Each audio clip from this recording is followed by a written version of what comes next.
Boa noite. Vamos começar o nosso debate. Hoje nós estamos com a Cida Almeida, o Heraldo Firmino e a Maria Guedes. Os três são artistas, atuam como palhaços. E, além disso, a Cida Almeida é filósofa, professora e pesquisadora em pedagogia das máscaras. O Heraldo é também professor e coordenador da Escola de Jovens Artistas do Doutores da Alegria. E a Maria é também mestranda em artes cênicas aqui pela ECA. Então, nós vamos começar o nosso debate. Eu vou passar o microfone para eles vão falar um pouco sobre esse tema e sobre suas próprias vivências, experiências, e depois nós abrimos para perguntas. Então, vou passar aqui o microfone. Vocês querem estabelecer uma... Alô? Alô?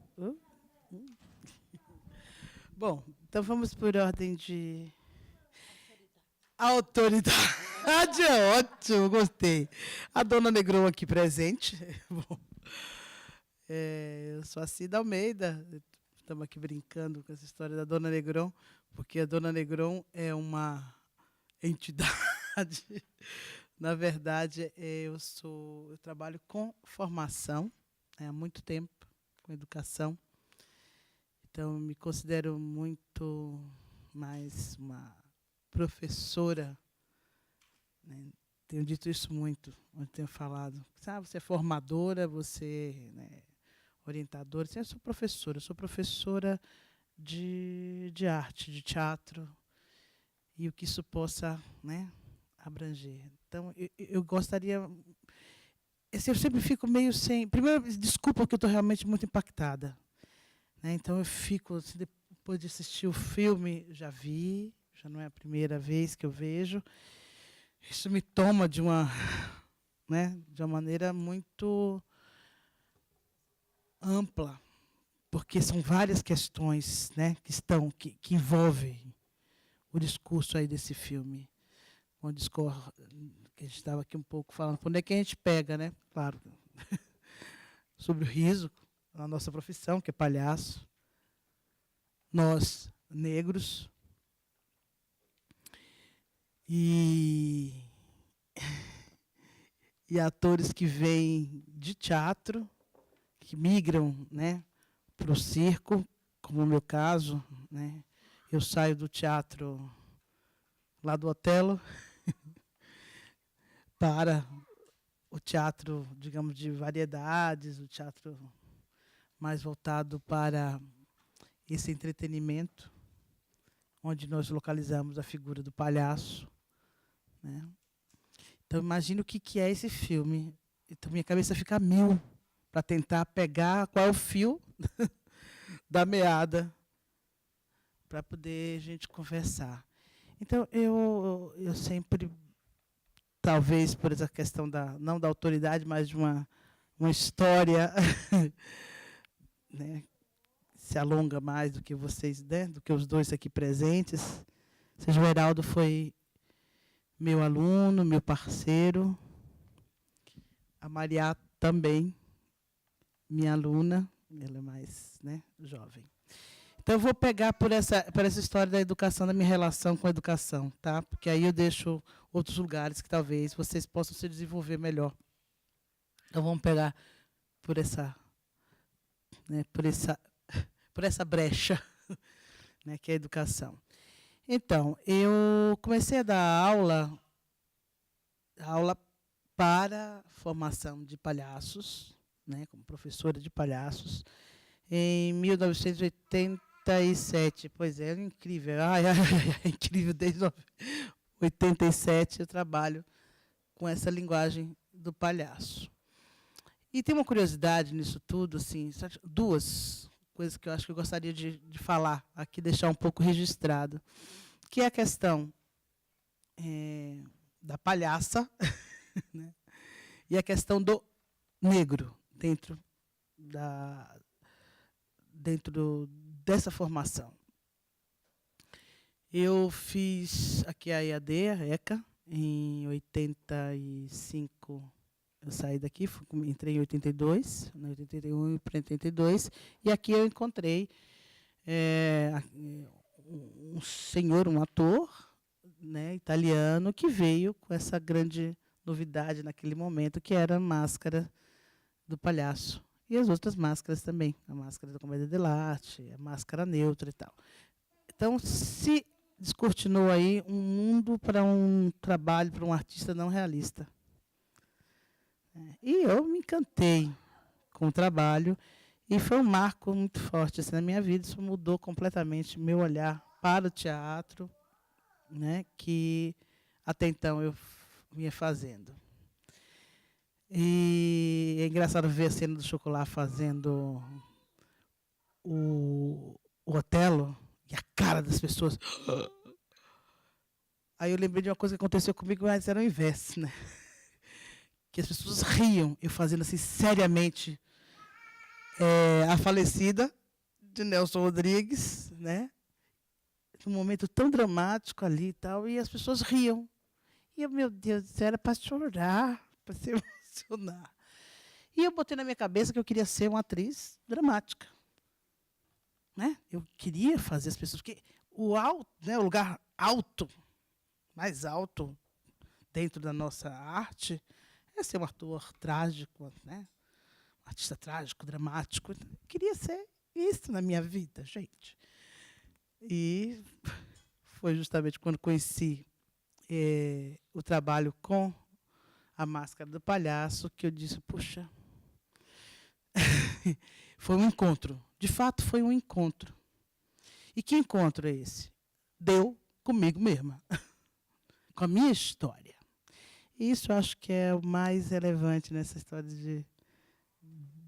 da nossa arte, né? Do fazer rir.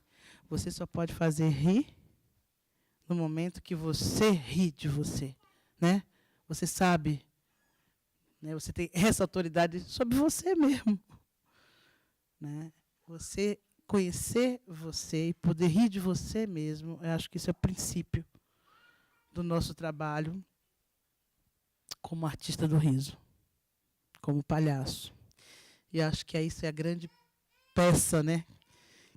Que é o grande ato falho, digamos assim, do Chocolat, né? A falha trágica do nosso Chocolat.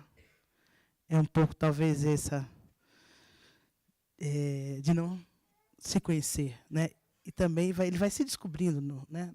No fato, vai se descobrindo no desenrolar da história. Mas, enfim. Então, como educadora, já depois desse preâmbulo, eu percebo assim, uma diferença muito grande do que é esse palhaço que passou, que foi passando, esse palhaço ou palhaça que passaram por mim nesse longo, né, dos tempos dos anos 80, final dos anos 80, né, 90 e agora. Um palhaço que passou, ou palhaça que passou da submissão, a dificuldade de sair desse estereótipo, né, de se colocar como agente do riso, né, para um outro artista que foi surgindo nesse tempo. Isso é história, né? A gente vai vendo assim na frente. De um palhaço mais subversivo, de um palhaço mais... Isso estamos falando, né, do palhaço negro. Isso é muito louco. Estava no corpo, no corpo você via, né, era um corpo servil. Então, assim, e fora isso, não só também a dificuldade de chegar até a aula, por exemplo, até você, um ator negro, um artista negro, chegar a fazer aulas de palhaço. Eram poucos. Assim, tem a coisa da mulher também, junto, né? Quando a gente encontrava, eram raros, raros. Então, isso são questões que estão, né, impregnadas nessa história que a gente viu. Então, assim, acompanhei, sabe, esse percurso dessa figura e que nesse corpo se encontra esse registro, né, da dificuldade de você se colocar principalmente como esse ser, né, protagonista, como o protagonista do riso. Isso, é claro, que a gente tem uma história ancestral aí, né? Que a gente carrega na gente. Eu acho que com essa história da ancestralidade, talvez Heraldo possa nos dizer umas coisas, né, Heraldina? Vou passando a bola, porque depois... Acho que a gente vai falando e vai... Aí, acho que o filme ele revela uma série de coisas até explícito, né? Assistindo depois eu até perguntei, a gente vai comentar o que sobre o filme? Porque o filme... Mas eu acho que é pano de fundo para a gente pensar, né? Porque a gente está falando aqui de palhaço, a gente está falando de educação e está falando de racismo. Então, para começar, né, para definir, ela que é filósofa, mas eu vou fazer a definição aqui, que o racismo é o abuso racialmente motivado, baseado no reconhecimento do fenótipo ou ancestralidade praticada por um povo e as suas instituições. A gente começa a perceber que a gente tem o racismo em todas as instâncias dentro do país, e assim, durante muito tempo se dizia, não existe o racismo, o Brasil é um país democrático e as pessoas... Né? E durante muito tempo essa falácia foi uma coisa que foi levada aos 4 cantos do país e todo mundo aceitava, inclusive os negros, quer dizer, a maioria deles. A gente tem, historicamente, muitos negros que lutaram para reverter esse lugar. Eu, na minha porque assim, eu sou ator e sou palhaço, na minha formação, no primeiro curso que eu fiz de teatro, de formação, que foi a Escola Livre de Teatro, tinha 2 negros, mas terminou só eu fazendo o curso. Aí depois, nas companhias que eu fui trabalhando, nos lugares, até quando eu cheguei nos Doutores da Alegria, eu era o único negro e hoje somos em 3 lá. E assim, faz 20 anos que eu estou naquele lugar. E a gente tem uma formação lá, que é uma formação de palhaço para jovens, e essa formação ela começa agora, já tem 13 anos, né? E a última formação foi a primeira que a gente tem mais negros na turma do que brancos. E assim, não foi assim, vamos procurar negado e colocar no curso. A coisa foi andando, e aí, quanto mais a gente foi nos bolsões de pobreza, você vai encontrando muita gente querendo fazer, e muitas vezes você vai num lugar que ele olha, ele fala... É que nem olhar a USP. Se você for nos rincões da periferia, você fala de USP, é tão distante, que parece que nunca vai dar, que você não consegue chegar. E aí, quando você começa a olhar, você começa a ver negros ocupando os lugares, você começa a olhar a identidade. E aí você começa a pensar, putz, tem um negro lá, acho que... mas agora tem 2, agora tem 3. Agora tem gente negra fazendo mestrado, tem gente negra fazendo doutorado, tem gente negra fazendo um monte de coisa. Né? E aí essa coisa que você começou a falar, voltando à sua pergunta, da relação do branco e do Augusto, por exemplo, na América do Sul, a gente nem fala branco e Augusto, é Augusto e contra Augusto. Né? E essa denominação do negro, porque assim, o palhaço branco é o que detém o poder, mas ele é falho. E aí tem um questionamento, que se você pega, por exemplo, no filme, o branco, né, que é o Foti, ele está o tempo inteiro ridicularizando o Augusto. Se fossem 2 pessoas brancas, talvez não tivesse problema. Se fossem 2 pessoas negras, talvez não tivesse problema. Mas, olhando agora, do que a gente ri do negro? É sempre o negro... No filme é muito claro, ele mostra, enquanto o Chocolat, ele estava no lugarzinho dele levando o pé na bunda, estava tudo certo, estava todo mundo rindo. A partir do momento que ele quis ser Otelo, aí a coisa muda de figura. Ele não está nem caracterizado.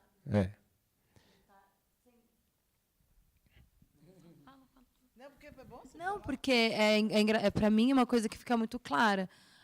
Quando eu estou em Malagueta, a minha palhaça, eu tenho toda uma caracterização. O Chocolate no filme, ele não está nem caracterizado, ele é ele mesmo ali. Então, o fato de ser negro já é cômico, né? O nariz já é a boca, a expressão. Então, é isso que a gente tem que questionar também, né? É o artifício, né, que você usa aí. Tem uma coisa que é importante. Você pega, por exemplo, muitos cômicos americanos, durante muito tempo, eles pintaram o rosto. Porque isso, advento daqui, isso gerava comicidade. Porque ele entrava de negro, aí apanhava, tudo vindo daqui, né? Do blackface. E aí não tinham negros. Depois de um tempo, os negros começaram a ocupar alguns papéis, mas ainda assim no mesmo lugar. Aí eu vou... Agora eu vou puxar o meu ser filósofa. Vamos, retornando à sua pergunta, a questão do poder. Né? O poder é o que permeia a vida do ser humano, acho desde as cavernas, etc. Né? Aquele que imagina, aquele que pode, aquele que inventou o fogo, que tomou, né? Os guerreiros, sempre existiu. Isso é humano. Certo?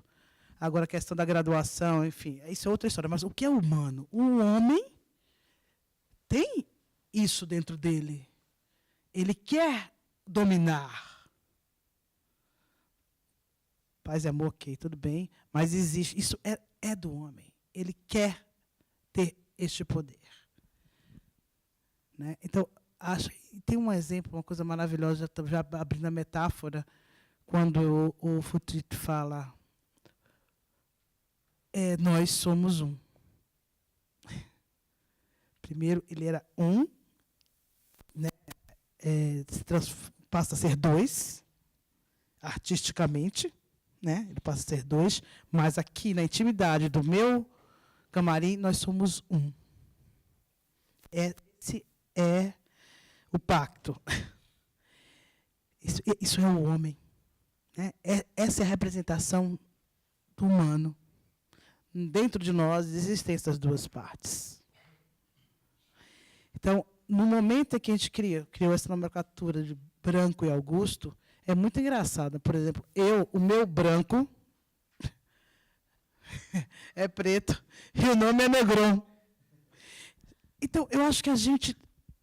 Isso a filósofa que aqui, pensando alto aqui com vocês, eu acho que a gente tem que procurar dar alguns passos, né? Sem esquecer nunca, claro, da história, tudo. Né? Eu não estou relativizando, nem estou, né, diminuindo. Por favor, tentem ampliar um pouco os ouvidos no que estou falando. Mas, cada vez, estamos nos tornando menos humanos. Certo? Acho que, digo, com relação ao avanço da tecnologia, não sou contra nada disso. Mas nós, artistas, inclusive artistas do riso, têm em suas mãos, detêm esse poder de lembrar que somos humanos. Né? Então, dentro dessa dualidade, dentro desse jogo, eu acho que a partir do momento que ele não existe mais, a gente vai inventar alguma outra história, mas penso eu que fragiliza muito o jogo da cena. Tá? Não, por exemplo, você usar como um artifício, como a Maria fala, eu posso falar de mim, né? Mas como eu quero falar de mim? Que riso é esse que eu quero provocar? Eu acho que a gente não saber, estou pensando, né? Pode ser muito perigoso. Né? O riso, quando a gente não entende o poder que ele tem, o riso é transformador. Ele pode, ao colocar você no lugar, você no meu lugar, ou dizer, olha, o palhaço, então, é isso que ele faz, né? Ele se escancara para o público. Esse sou eu, você se vê nele. Geralmente é a sua sombra que vem, né, para a luz. E nesse momento é um momento de encontro. E o maravilhoso é isso mesmo. Isso é revolucionário. É revolucionário a gente falar que os Augustos, aqui ainda servindo dessa nomenclatura, os Augustos, ou seja, aqueles que sofrem no sentido de, né, não de, coitado, mas eles recebem, né, essa opressão nesse momento, e ele muda o jogo ao se relacionar com a plateia, ao fazer com que a plateia se identifique com ele. Isso é de fuder. Isso é maravilhoso. Isso é revolucionário. Né? Dizem que eu sou uma fábrica de fazer Augustos. Eu digo, não. Eu acho que é de fazer com que as pessoas se revelem, assim, né? De que saibamos. Né? Então, isso, eu acredito que esse jogo é fundamental para a gente se conhecer. Né? E poder ir além, saber como burlar, né? Inclusive o próprio poder. Aí que está o riso. E aí que está o riso.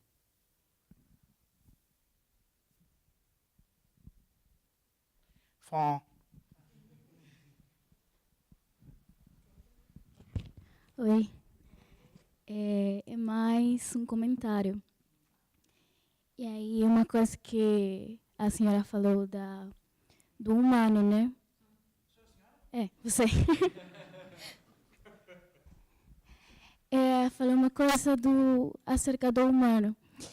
E aí eu acabei pensando como que eles retrataram o chocolate. É uma coisa que eu gostei muito do filme, que aí ele é humano, né? Ele gosta de mulher, ele gosta de jogar, ele gosta, sei lá, tudo isso. Mas o principal problema com ele é que ele é negro. Então, é isso que eu acabei meio que pensando. Qual que é realmente a questão, o que é que ele fez mal. E...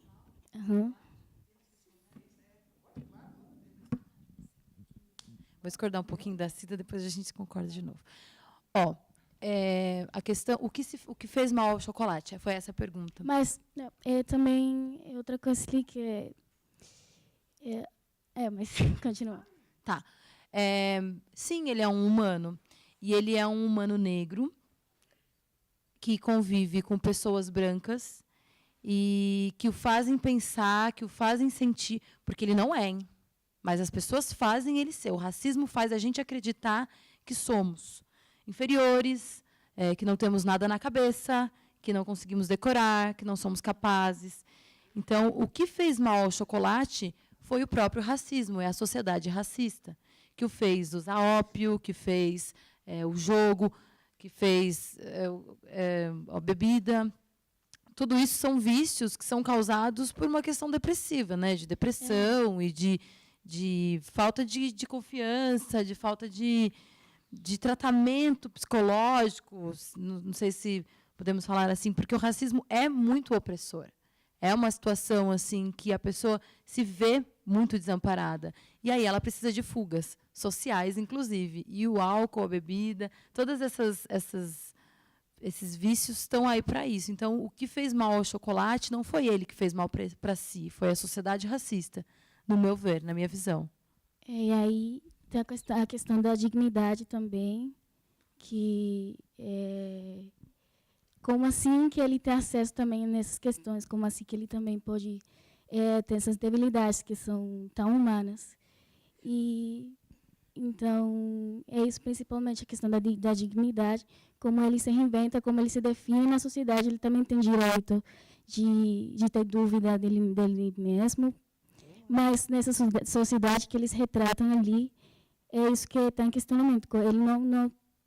Ele como não cabe na cabeça deles que ele tem esses direitos também, porque a humanidade é uma coisa que vai evoluindo, e nesse ponto ele ainda não tem esse direito de... Mas então, quando ele percebe que tem uma dignidade, que ele tem também o direito de se revelar, de ter um público, de se colocar seriamente para o público, é ali que começa o problema. E como é que ele acaba? Ele acaba mal, né? Ele acaba doente, na miséria, na pobreza.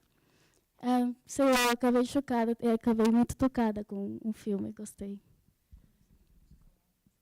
Mas eu acho que tem uma coisa que é isso, o humano, representação humana, mas o que eu quero só ressaltar isso é uma questão que é do ser. O ser, claro que tem a sociedade, tem tudo em volta, tem todos os racismos. Às vezes ele está tão avante que nem ele percebe. O caso dos dois, né? É um caso que eu acho que eles, né, protagonizaram uma mudança histórica dentro da nossa arte, dentro da comédia. Né? Então, muitas vezes, você não está preparado. O próprio Chocolate, ele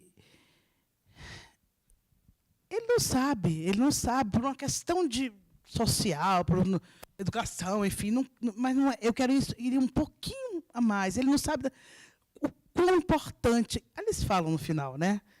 O quão importante, o príncipe, você é um príncipe, você tem um poder, mas que nem ele sabia. Né? E o tempo inteiro ele está brigando com isso aqui fora. Né? Então, ele, de fato, ele não sabe do poder que ele tem como humano mesmo, como artista. Né? Isso é duro, tanto para um como para o outro também, que quando ele começa a chorar, né, no final, e ele fala, né, poderíamos ter sido reis, se soubéssemos do que é essa força, né, o duplo, né, está ali. Então, eu acho, se levando essa categoria de uma filosofia, eu acho que a gente pode pensar que esse duplo nós estamos sempre atrás na vida. Né? Sempre. E além de ser um ser humano, ele é um ser humano negro, então ainda tem o mais agravante de se encontrar como é que é nessa sociedade que colocou ele embaixo só para ele ser negro. É isso. Acho que tem uma coisa também bacana que o filme traz, que assim, a última cena, ele pega o Foti pega o livretinho, ele vai passando e termina com o Chocolate levando um chute na bunda, que foi como essa história começou, e é como ela termina. E o filme está dizendo, nada mudou, a coisa continua continua do mesmo jeito. Aí, dentro dessa questão que você levantou, tem uma coisa que é muito interessante da gente perceber. Historicamente, você tem muitos negros que passam a vida inteira sem entender por que eles estão ocupando o lugar.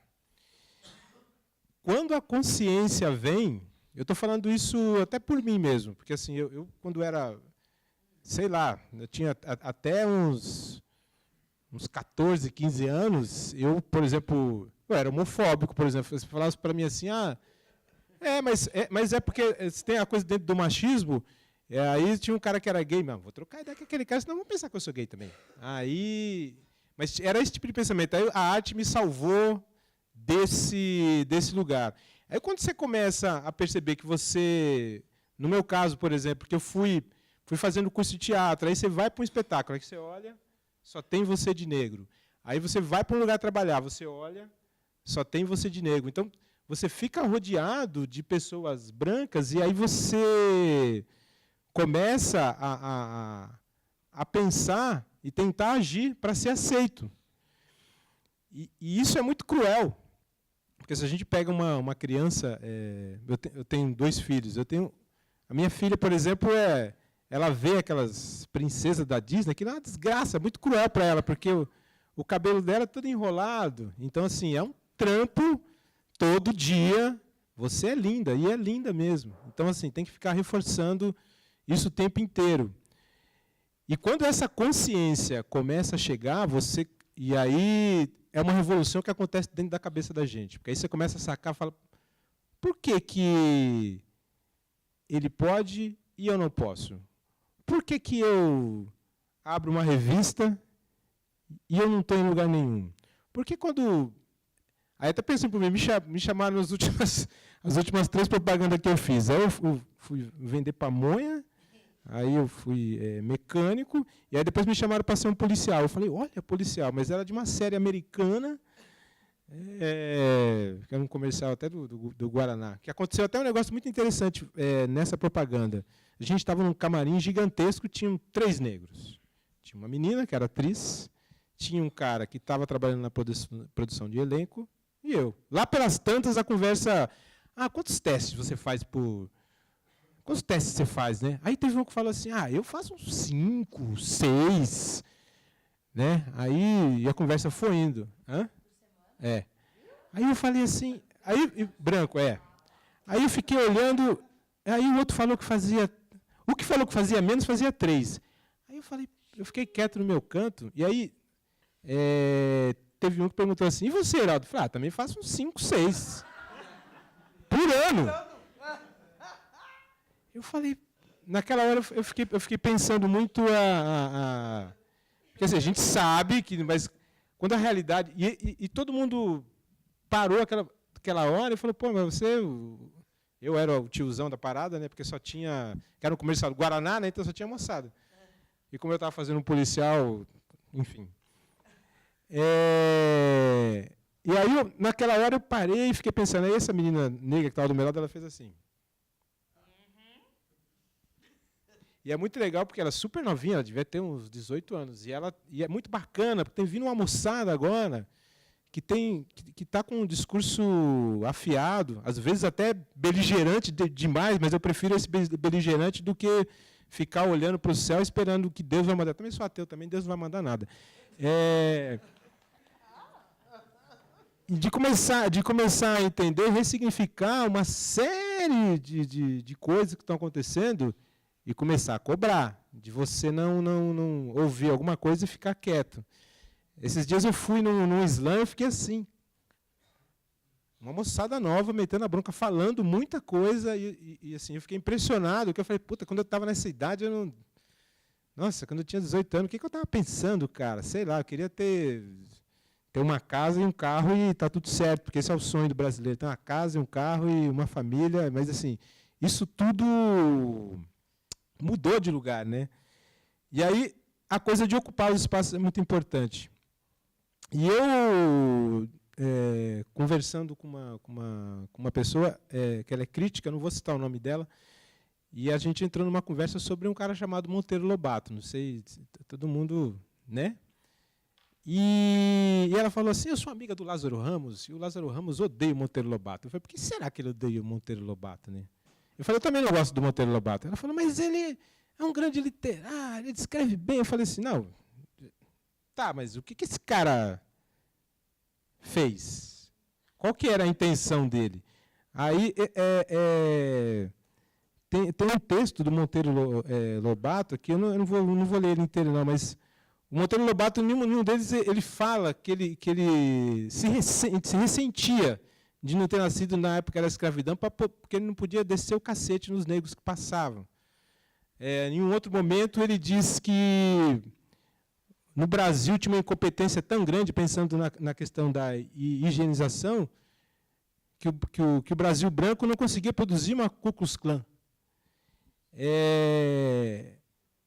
Então, esse cara, e depois ele afirma que uma das maneiras mais fáceis ou mais potentes de você influenciar o pensamento de uma nação é através da literatura. E a gente passou anos e anos lendo Monteiro Lobato até hoje, né?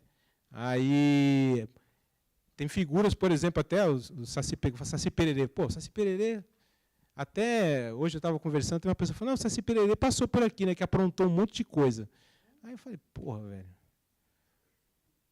Eu falei para ele, vou explicar, né? O Saci Pererê ele advém de uma lenda indígena, e o Saci Pererê ele não apronta, ele ataca quem ataca a natureza, quem degrada. Aí o Saci Pererê aparece.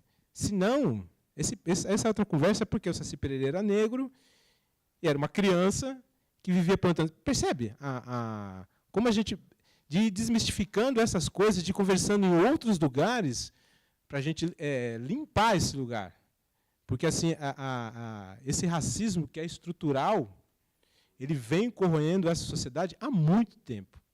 E toda vez que você entra num debate, alguém vem querer te calar. E aí, nesse sentido, volto novamente ao grande filósofo Ricardo Mateus Benedito, que ele fala, a melhor maneira de você debater é ter conhecimento, senão vira conversa de Facebook. Né? Que um fala, o cara faz um texto lindo, aí vem alguém e fala, eu não concordo com você porque você é trouxa. Pronto, já acabou a conversa, vira outro negócio. E aí, quando você percebe que o pensamento contemporâneo ele é influenciado por Hegel, por Kant, por Hummel, todos esses caras, eles têm textos que eles falam que o negro não é capaz de produzir arte, que o negro não é capaz de inteligência, que o negro não é capaz de processo civilizatório. E o Egito, gente? Egito-E. E aí você começa... Aí, como a gente está no ambiente de arte, só vou falar mais um negócio. Dionísios não é grego. Ele é egípcio. Olha só que legal. E a gente é bem dionisíaco, vai. Mas aí eu questiono um pouco, eu vi um texto esses dias no Facebook mesmo, que o cara falava, ele escrevia, nem de esquerda nem de direita, eu sou negro. E aí a gente debateu um pouco, eu e meu companheiro, porque, sim, naquele texto, o cara estava sendo um grande oportunista, né? Ele estava querendo colocar uma ideologia de negócio e tal. Mas, quando eu vejo um jovem negro falando nem de esquerda nem de direita, eu sou negro, é porque até hoje eu não vi, raríssimas vezes eu vi, para falar a verdade, movimentos de esquerda, e aí, para mim, vai a minha crítica aos movimentos de esquerda, inclusive universitário, que colocassem e questionassem a posição do negro nesse país. Porque primeiro fazemos a revolução, depois a gente vê essa negada, essa mulherada aí que a gente faz. Então, entra para mim muito esse questionamento também do amigo do chocolate. Porque, vamos lá, né? Eu não sou racista, mas eu tenho até um amigo preto. Gente, a amizade era aquela naquele filme, né? Eu alimentava, eu dava o dinheiro, a parte que cabia. Então, o racismo ele é tão estrutural e tão enraizado na nossa sociedade que, às vezes, nós, e agora, sim, digo nós, porque eu também, enquanto mulher negra, mas também nós, como pessoas brancas, não percebemos como nos relacionamos com o outro de forma racista. Ele riu no final, quando ele mesmo se viu dando um chute. Então, é legal isso da gente perceber do que a gente está rindo, né? Com quem a gente está rindo, as nossas falas, o nosso lugar de fala. Isso é importante, sim. Aqui na USP tem um movimento muito grande dentro das artes cênicas e do IEB, que a gente questiona esse lugar de fala. Por que questiona? Por que um homem branco universitário está com medo de perder privilégio, gente? Vocês tiveram privilégio, vocês falaram a vida inteira. Hegel, Marx. Quem é um filósofo negro? Quem pode me dizer? Quem é um historiador negro famoso? Alguém pode... Existimos, mas não somos conhecidos. Não temos o merecimento das nossas pesquisas. Então, vamos sim questionar o lugar de fala, vamos sim nos colocar, vamos sim exigir nossos direitos, porque está aí, né? Século XXI está para isso aí. Aqui. A minha pergunta vai em direção ao que ela havia perguntado, né? Que eu também me fiz a mesma pergunta. O que o chocolate errou ali no final para acabar daquele jeito? E depois, pensando agora, eu assim, meio que senti o que eu acho. Assim, eu senti uma resposta. Imagina, ele tinha perdido a família em outro país, com uma cultura totalmente diferente, que ele nunca havia conhecido, pessoas que nenhuma parecia a ele. Ele parece que ele não havia nenhuma educação, bem pouca, pouquíssima. Ele não sabia de nada, ele não sabia contexto histórico, ele não sabia do que havia acontecido, ele só tinha parado ali. Ele estava sempre lutando pela sobrevivência, ele só queria sobreviver, ele só queria viver. Ele não tinha nenhuma ambição. E ele acabou caindo num papel que ele poderia mudar e sim, fazer uma grande revolução. mas ele simplesmente apareceu lá. A ambição dele não era aquela, era simplesmente viver. E por que o racismo, quando a gente usa a palavra racismo, ele é humano, é uma coisa humana, igual você falou, é uma coisa muito mais humana você querer poder e subjugar o outro do que a gente simplesmente falar racismo. Porque, no final das contas, é subjugar. Era uma cultura querendo subjugar a outra.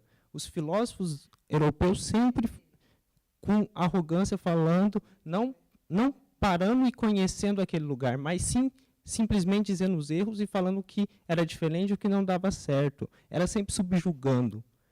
Aí, a partir do momento que ele simplesmente chega lá e consegue ter poder e percebe que ele tem poder, ele não o poder no sentido de que ele é o poder da cena, porque no palco você tem a voz, você é o ouvido. Então ele poderia mudar o papel, igual você disse.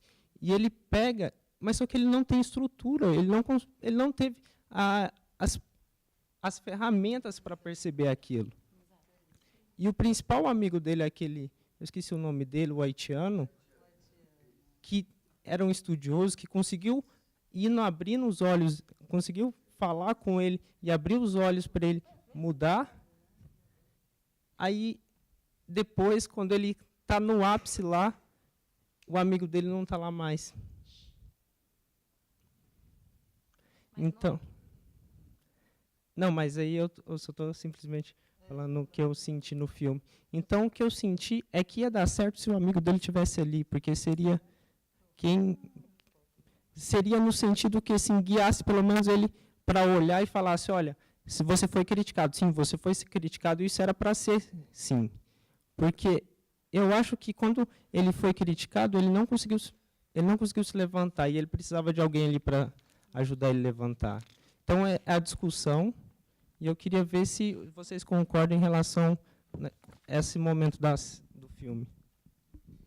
Eu vou passar para as últimas perguntas, porque nós estamos com tempo bem limitado. Aí vocês fazem o comentário final. Tinha uma aqui antes.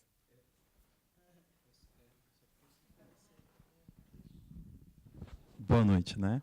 Mas é para completar também, porque eu achei incrível essa parte dessa figura da serpente oferecer a maçã, que foi tipo um despertar de consciência para ele. Porque foi a única pessoa que ele sentiu uma afinidade e foi a única pessoa com quem ele se sentiu desafiado de fato. Porque, pelo que eu entendi, esse ator ele tinha um excesso de lucidez. E aquele ambiente, aquela época, não conseguia compreender. Por isso que ele tinha os interfúgios dele, de viver marginalizado, no vício e tudo mais. Mas então era isso que eu queria colocar para a gente discutir, sim, a figura desse Vitor, que era um homem negro. Por isso ele teve aquela afinidade com ele de querer... Enfim, ele aceitou a maçã. E por isso que, nesse certo sentido, ele falou, nossa, eu senti abalado, porque eu estava acreditando que eu era mesmo um artista. Eu fazia mímica, eu interpretava, enfim. Mas o Vitor me traz agora alguém para representar num papel que cabe a um negro, né? E, enfim, isso eu achei fenomenal, assim, sabe? Então eu queria que a gente comentasse essa figura da serpente com a maçã aí.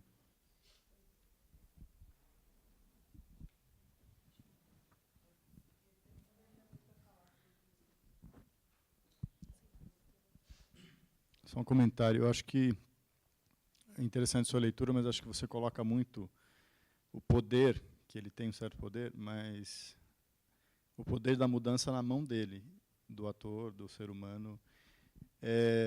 Se ele tivesse o amigo, eu acho que não seria suficiente, né?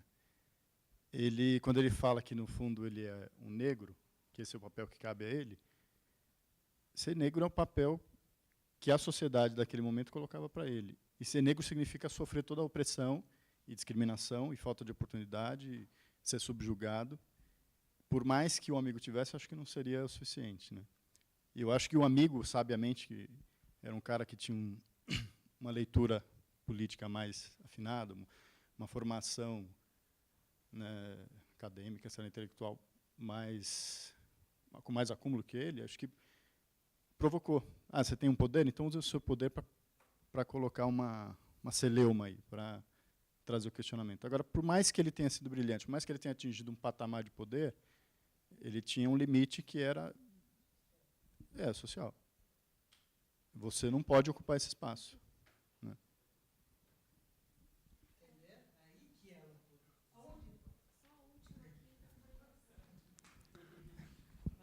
Onde, em que lugar, né? Essa questão do humano que eu tinha levantado, do ser e o tempo. Aí já vamos Heidegger. Mas, enfim, tem uma pessoa aí. Está bem superlimitado. Então, eu acho que essa questão, como é que é essa relação, né? Ele, quando eu falei que ele parece que está sempre à frente, né? E o momento histórico era um outro, né? É o que nos faz agora estar aqui falando sobre isso. E a importância do riso nisso, desse duplo, né? Que a linguagem do palhaço nos traz, eu acho que ela mata uma charada incrível desse poder. É muito louco pensar que esse filme não é uma ficção, né? É bibliográfico. O chocolate existiu e tudo isso existiu. Existe o Benjamin de Oliveira, né? Benjamin de Oliveira, Importante falar do Benjamin de Oliveira, que é o nosso palhaço brasileiro. Pensar que a morte do chocolate fez 100 anos agora, esse ano. E quanto evoluímos o pensamento acerca da comunidade negra, de se colocar, de abrir espaço e criar brechas. E de como o racismo permanece o mesmo. Porque quando o negro começou a ganhar dinheiro, começou a ter carro, se vestir bem, os outros artistas que trabalhavam com ele detonou a casa dele. E hoje, quando um Emicida se veste com um terno caro, a galera cai matando de pau do mesmo jeito. Como isso, há 100 anos atrás, permanece do mesmo jeito. Não evoluímos em nada o combate com o racismo. O nosso pensamento, enquanto artistas negros, estamos nos organizando, estamos militando, mas como o branco está enlouquecendo por perder os seus privilégios. Agora os homens, os negros, as mulheres e os homossexuais estão tomando a frente. E os brancos estão enlouquecendo com isso. Permanece do mesmo jeito, de há 100 anos atrás, e isso que a gente tem no filme. Que isso vem de muito tempo atrás, de uma Europa invadindo toda uma África, toda uma América, e acabando com uma civilização matriarcal que vivia da terra. Só para a gente pensar como a gente está parado ainda. Em muito lugar a gente está parado no tempo.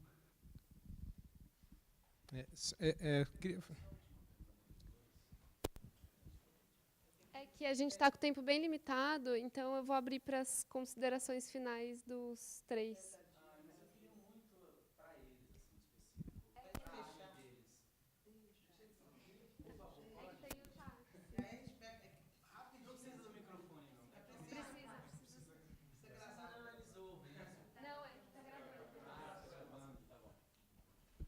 Gente, boa noite, eu sou Rony.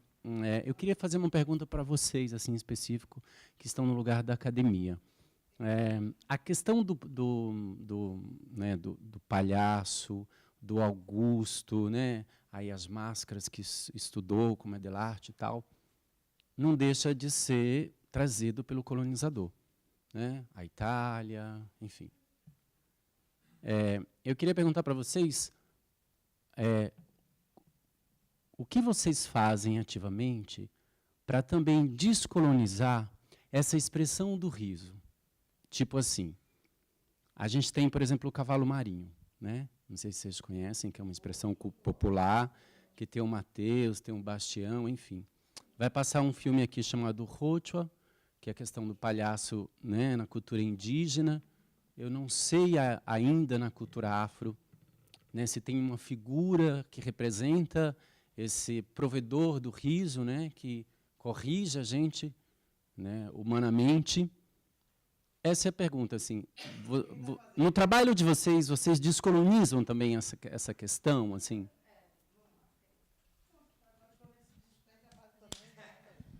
Sim, eu abri falando isso, que a minha luta, o meu desafio como artista hoje é esse, de ser uma palhaça, e que, sim, meu cabelo é back power, mas eu faço uma cena, que a Dona Negron dirigiu aqui, que a gente se depila, e que o meu cabelo e a minha cor de pele não são o motivo desse riso.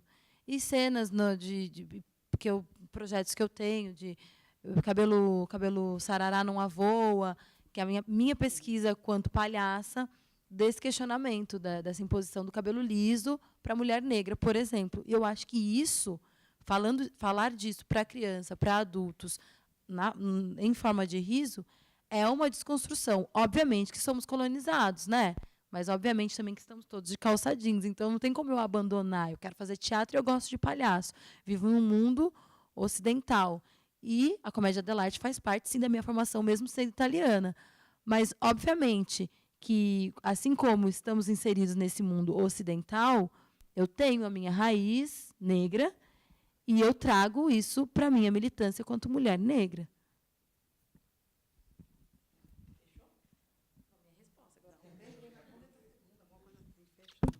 Então, tá bom, gente. Muito obrigada. Agradeço o convite do Sinusp. Ainda tem programação. Continuem acompanhando. Boa noite para vocês. Maria Guedes. Minha linda princesa. Meu príncipe.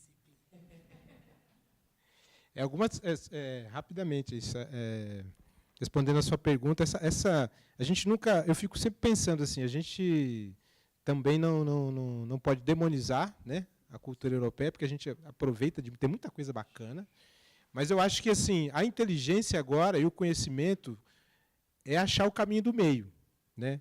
Primeiro a gente precisa se afirmar, mas achar esse caminho do meio e poder aproveitar, ter inteligência para...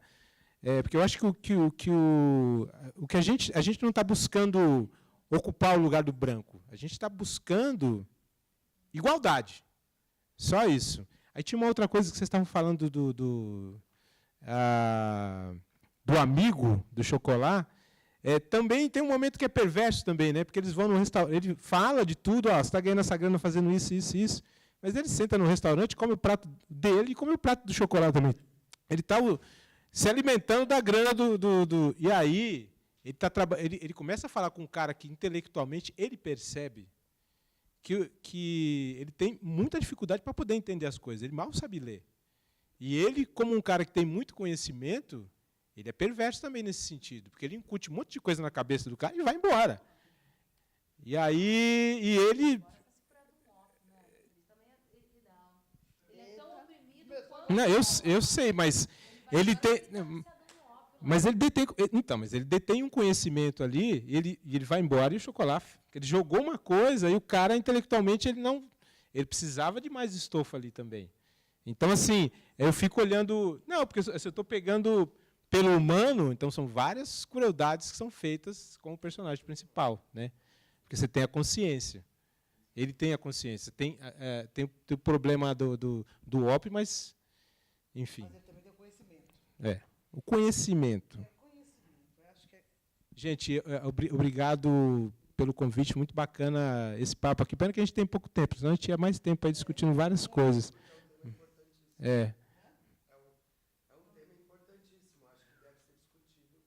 Sempre.